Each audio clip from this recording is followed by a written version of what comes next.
என் அன்பு சகோதர சகோதரிகளை எப்படி இருக்கீங்க? நான் ரொம்ப சூப்பரா இருக்கேங்க. குரூப் 4 பொது தமிழ் சிலபஸ் சேஞ்ச் பண்ணிட்டாங்க. நம்மளும் சிலபஸ் வைஸா நோட்ஸ் எடுக்க ஸ்டார்ட் பண்ணிட்டோம்.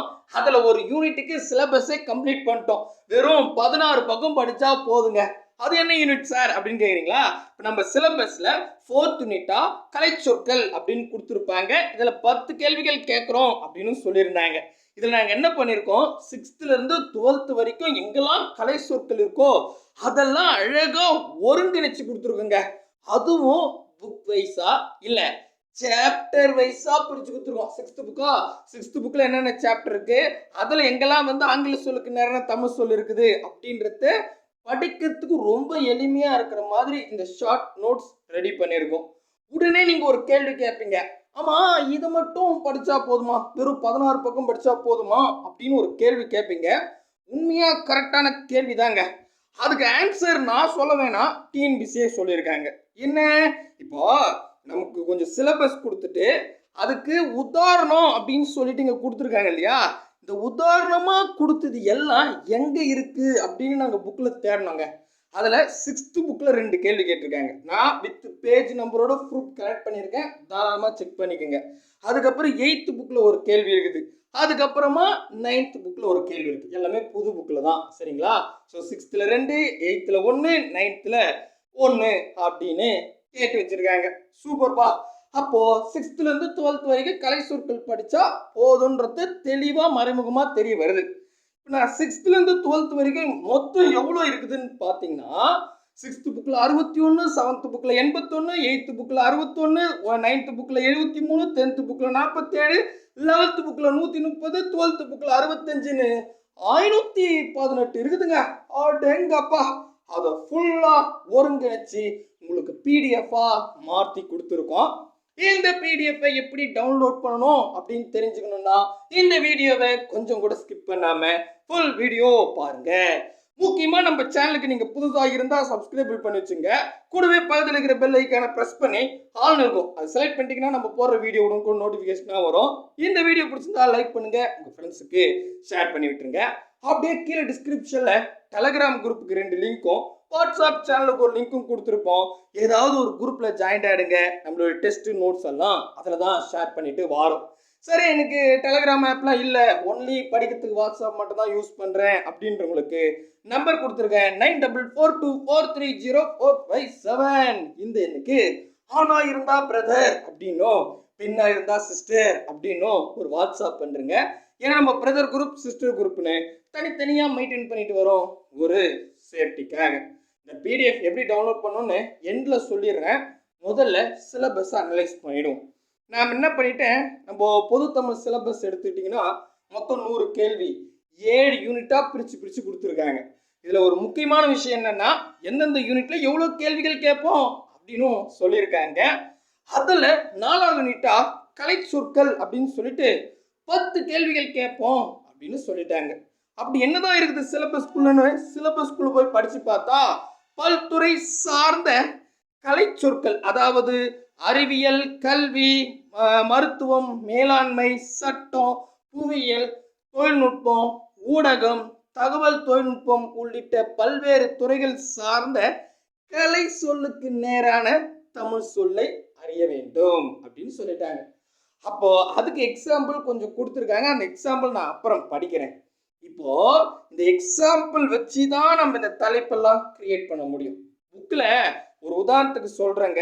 அறிவியல் சார்ந்து அதுக்கு மட்டும் ஆங்கில சொல்லுக்கு நேரான தமிழ் சொல் ஒரு இடத்துல இல்லை, அங்கங்க இருக்கு. சொல்லுது புரியுதுங்களா? கல்வியா இருக்கட்டும், மருத்துவமா இருக்கட்டும், சட்டமா இருக்கட்டும். சட்டம்னா 10th ஓல்டு புக்கில் கூட இருக்குது, கரெக்டுங்களா? ரைட்டுங்க. ஸோ அப்படின்னும் போது நாங்கள் என்ன பண்ணிட்டோம்னா, முதல்ல டாபிக் வைஸா பிரிக்கிறதை விட 6th இருந்து 12th வரைக்கும் படிச்சிடுமே ஒரு முறை, எல்லாத்தையும் படிச்சிடலாமே. அது ஒன்றும் பெரிய விஷயம் இல்லை. ஆங்கில சொல்லுக்கு நேரான தமிழ் சொல்லு படிக்க போகிறோம், அப்படிதான். அப்படின்னா அது ஈஸி தானே. அப்போ ஃபர்ஸ்ட் நம்ம என்ன பண்ணுவோம், 6th இருந்து 12th வரைக்கும் எங்கெல்லாம் வந்து ஆங்கில சொல்லுக்கு நேரான தமிழ் சொல் இருக்கோ அது எல்லாம் ஒருங்கிணைச்சு கையில் கொடுத்துடுங்க. புரியுதுங்களா? இதுதான் 16 பக்கம். சரி, இது எப்படி நம்புறதுன்னு கேட்டிங்கன்னா, நான் புக் ப்ரூஃப் வந்து இன்ட்ரோவில் சொன்னேன், அதுக்கு இப்போ காமிக்கிறேன் பாருங்களேன். இப்போ இங்கே வாங்க, இங்கே என்னென்ன கொடுத்துருக்காங்களோ அதை நான் காமிச்சிடுறேன். ஃபர்ஸ்ட் உதாரணமாக அப்படின்னு சொல்லிட்டு சர்ச் இன்ஜின், தொடுபொறி, அதுக்கப்புறம் வந்து பார்த்தீங்கன்னா வலசை, மைக்ரேஷன், அதுக்கு அடுத்தது ஒவ்வாமை, அலர்ஜி, மரபணு, ஜீனு, கடல் மைல், ஆமாம் கடல் மைல் அப்படின்னா இதுக்கு என்ன சொல்லியிருக்கு, நாட்டிகல் மைல் அப்படின்னு கொடுத்துருக்காங்க. இப்போ இங்கே அப்படியே வாங்களேன், இங்கே என்ன சொல்லியிருக்காங்க, மைக்ரேஷன் அப்படின்னா வலசை. இது எங்கிட்ட இருக்குது அப்படின்னு கேட்டால் 6th ஃபர்ஸ்ட் டேர்மில் 47வது பேஜ் நம்பரில் இங்கே இருக்குதுங்க. ஸோ அதை நான் என்னது பாக்ஸ் கட்டியே கொடுத்துருக்கேன், நீங்கள் செக் பண்ணி பார்த்துக்கலாம். சரிங்களா? நெக்ஸ்ட்டு வந்து பார்த்தீங்கன்னா இதுவும் 6th ஃபர்ஸ்ட் டேர்மில் 23வது பேஜ் நம்பரில் தேடு பொறி அப்படின்னா சர்ச் இன்ஜின் அப்படின்னு கொடுத்துருக்காங்க. இதை பாக்ஸ் கட்டி கொடுத்தாச்சு. சரிங்களா?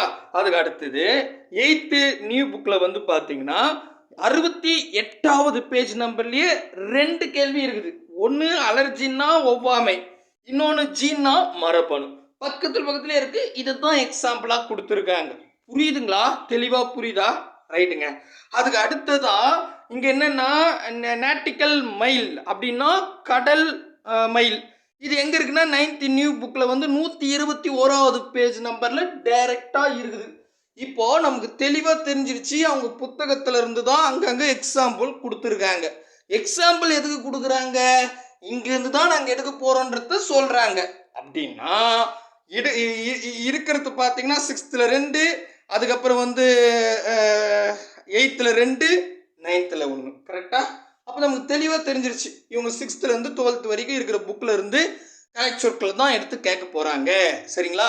இதிலே கலைச்சொல் அறிவும் தான் இருக்குது டைட்டில். நீங்கள் ஒன்றா போய் செக் பண்ணி பாருங்கள். இதைத்தான் அப்படியே சிலபஸில் கொடுத்துருக்காங்க. அப்போ நமக்கு 100% தெளிவாக தெரிஞ்சிருச்சு. இப்படி தான்ப்பா பேட்டர்ன். சரிங்களா? இதுக்கு மாடல் கொஸ்டின் வந்து கீழே டிஸ்கிரிப்ஷனில் கொடுத்துருக்கேன். இந்த மாடல் தான் கேட்பாங்கன்னு மறக்காமல் டெஸ்ட் எழுதி பாருங்கள். நீங்கள் கீழே டிஸ்கிரிப்ஷன் போனால் புரியும். சரிங்களா? அப்போ 6th 12th வரைக்கும் மொத்தம் எவ்வளோ இருக்குதுன்னு பார்த்தா 518 இருக்குது. சரிங்களா? அதை அப்படியே உங்களுக்கு பாருங்கள் நோட்ஸாக கன்வெர்ட் பண்ணிட்டோம். இப்போ 6th புக்குன்னு எடுத்துக்கிட்டா அதில் இங்கே பாருங்கள், உங்களுக்கு எக்ஸாம்பிள் தான் சொல்கிறேன். இப்போ திருக்குறள் அப்படின்ற சாப்டரில் இருக்கும். எது ஆங்கில சொல்லுக்கு நேரான தமிழ் சொல், அதை உங்களுக்கு கொடுத்துருப்பேன். இணை எழுத்துக்கள் அதுக்கு புக் பேக்கில் இருக்கும். நீங்கள் சாப்டர் கூட தேவையில்லை, புக் எடுங்க, சாப்டர் வந்து பேஜ் நம்பர் கொடுத்துருப்பாங்க. அந்த சாப்டரில் போயிட்டு புக் பேக் அந்த எண்டுப்பாங்க, அந்த சாப்டரோட எண்டுக்கு வாங்க, இந்த கலைச்சொற்கள் இருக்கும். நான் தெளிவாக சொல்லிட்டேன் இல்லையா? ஸோ நீங்கள் தாராளமாக செக் பண்ணி பார்த்துல. ஏன்னா நான் கொடுத்துருக்கேன், மேபி உங்களுக்கு டவுட்டாக இருக்குது, நான் எங்கே போய் பார்க்குறதுன்ற டவுட் வரக்கூடாது. அப்படி டவுட் வந்தால் அந்த புக் எடுத்து அந்த சாப்டர் எடுத்து அந்த சாப்டரோட எண்டில் போய் பார்த்தீங்கன்னா இருக்கும், செக் பண்ணிங்க, அவ்வளோதான். ஸோ ரொம்ப ஃப்ரீயாக படிக்கலாம். சரிங்களா? டென்ஷனே இல்லாமல். இது வந்து கிட்டத்தட்ட ஒரு 90% போதுங்க. 90%னா அப்போ மீதி அப்படின்னு கேட்டிங்கன்னா இதுக்கு வந்து ஆக்சுவலி 6th 12th வரைக்கும் புது தமிழ் புக்கு எடுத்தாச்சு. இது கூடவே சிறப்பு தமிழ்னு இருக்குது, அங்கேயும் நிறைய இருக்குது. அங்கேயும் இந்த டாபிக் இப்போ கொடுத்துருக்காங்கல்ல, கலை, அப்புறம் வந்து பார்த்தீங்கன்னா கல்வின்னா அதுக்கு ரிலேட்டடாக அங்கேயும் இருக்குது. சரிங்களா? ஸோ அப்போ அங்கே இருக்கிறதும் நம்ம எடுக்க வேண்டியதாக இருக்குது. இப்போதைக்கு இது மெயின். அதான் சொல்லிட்டேனே 90%, 10%க்கு நாங்கள் நோட்ஸ் எடுத்துகிட்ருக்கோம். இதுக்கு டெஸ்ட்டு நம்ம கொடுக்க போகிறோம். ஓகேங்களா? நான் சொல்கிறது தெளிவாக புரிஞ்சுங்க, குழப்பிக்காதீங்க.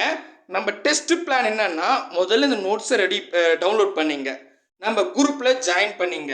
மோஸ்ட்லி ஒரு நாளைக்கு மினிமம் 10 கேள்வியாவது இந்த தலைப்பில் இருந்து கொஷின் இருக்கும். சரிங்களா? ஒரு 30 நாளைக்கு கொடுக்குறோன்னு வச்சுங்க, இல்லை 10 இல்லை 15 கேள்வி ஒரு நாளைக்குன்னா 30 நாளைக்கு ஒரு 450லேருந்து 500 கேள்விகள் ப்ராக்டிக்ஸ் பண்ண முடியும். நான் சொல்கிறது புரியுதா? 30 நாளைக்கு ப்ராக்டிக்ஸ்ன்னு வச்சுக்கோங்க. அப்போது நான் இந்த 30 நாளில் இங்கே இருக்கிறது எல்லாத்தையும் நீங்கள் படித்து முடிச்சிட போகிறீங்க. படித்து முடிக்கும் போதே இதுக்கு ரிலேட்டடாக வேறு எந்தெந்த புக்கில் இருக்குது அதெல்லாம் சேர்த்து ஒரு நோட்ஸாக கொடுக்குறோம். அது ஒரு 10% கவர் ஆகிடும். தெளிவாக புரியுதுங்களா நான் சொல்கிறது? சரி, டெஸ்ட் எப்படி சார் இருக்கும் போது 6th அப்படியே கொடுக்க போகிறீங்களான்னா கிடையாது. நம்ம என்ன பிளான் பண்ணியிருக்கோம் அப்படின்னு கேட்டால், மொத்தமாக நோட்ஸ் உங்ககிட்ட கொடுத்துட்டோம். இதில் ஒரு எக்ஸாம்பிள் அறிவியல் சார்ந்து எங்கெல்லாம் வந்து ஆங்கில சொல்லுக்கு நேரம் தமிழ் சொல் இருக்குது, 6th புக்கில் இருக்கலாம், மேபி 7th புக்கில் 8th புக்கில் இருக்கலாம். அதெல்லாம் சேர்த்து உங்களுக்கு ஃபஸ்ட்டு டெஸ்ட்டாக இருக்கும். ஃபஸ்ட்டு டெஸ்ட்னா இப்போ ஒரு நாளைக்கு 15 கேள்வியா, இப்போ அறிவியல் சார்ந்து ஒரு 45 கேள்வி இருக்குன்னு வச்சுக்கோங்க. 3 நாளைக்கு டெஸ்ட்டாக இருக்கும். நான் அதில் சப்டைட்டில் கொடுத்துருவேன், இது அறிவியல் சார்ந்தது, கல்வியை சார்ந்தது அப்படின்றத தெளிவாக கொடுத்துட்டு உங்களுக்கு சிலபஸ் வைஸாக டெஸ்ட் வைக்க போகிறோம். சூப்பர், தெளிவாக புரியுதா? நீங்கள் ஃபுல்லாக படிக்க போகிறீங்க, நாங்கள் டெஸ்ட் கொடுத்து நீங்கள் ஒர்க் அவுட் பண்ண போகிறீங்க, போதுங்க. வேறு எதுவுமே பண்ண வேணாம். 10 கொஷின்ஸ் சொல்லையா அடிக்க முடியும் அப்படின்றத தெளிவாக சொல்லிட்டேன். புரியுதுங்களா? தெளிவாக புரியுதுங்களா? சூப்பர்ப்பா. சரி, இந்த நோட்ஸ் எப்படி டவுன்லோட் பண்ணுறது அப்படின்னு கேட்குறீங்களா? கீழே டிஸ்கிரிப்ஷன் வந்தீங்கன்னா டெலகிராம் குரூப்புக்கான லிங்க்லாம் இருக்கும். சரிங்களா? அப்படியே கொஞ்சம் கீழே வாங்க. வந்தீங்கன்னா இப்போ இன்னைக்கான டெஸ்ட்டுக்கான லிங்க்லாம் இருக்கும். அப்படியே வந்தீங்கன்னா PDF அப்படின்னு எழுதியிருப்பேன். PDF அப்படின்னு இருக்கும். அதை கிளிக் பண்ணுங்கள். அதை கிளிக் பண்ணால் நம்ம வெப்சைட் போகும். நம்ம வெப்சைட் போனால் ஒன்றும் இருக்காது. 2 விளம்பரத்து நவுத்தினே வந்தீங்கன்னா 2 விளம்பரத்துக்கு நடுவில் டவுன்லோட் ஹியர் அப்படின்ற ஒரு ப்ளூ கலர் பாக்ஸ் இருக்கும். அதை கிளிக் பண்ணுங்கள். அதை கிளிக் பண்ணால் ஒரு 15 செகண்ட் வெயிட் பண்ணுங்கள். அங்கே டைமர் விடும். 15, 14, 13, 15 செகண்டுக்கு அப்புறம் டவுன்லோட் நவ் அப்படின்ற ஒரு ப்ளூ கலர் பாக்ஸ் வரும். அதை கிளிக் பண்ணிங்கன்னா ஆட்டோமேட்டிக்காக PDF டவுன்லோட் ஆகிடும். சூப்பருங்க. நம்ம இதே மாதிரி சிலபஸில் இருக்கிற எல்லாத்தையுமே பிரித்து அனலைஸ் பண்ணி உங்களுக்கு நோட்ஸாக தான் கொடுத்துட்டு வந்துட்ருக்கோம்.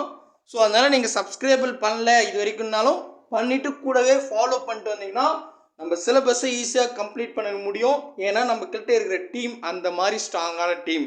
சரிங்களா? கண்டிப்பாக உங்களுக்கு யூஸ்ஃபுல்லாக இருக்குன்ற நம்பிக்கையோடு இந்த வீடியோ முடிச்சுக்கிறேன். அடுத்த வீடியோவில் சந்திக்கலாம்.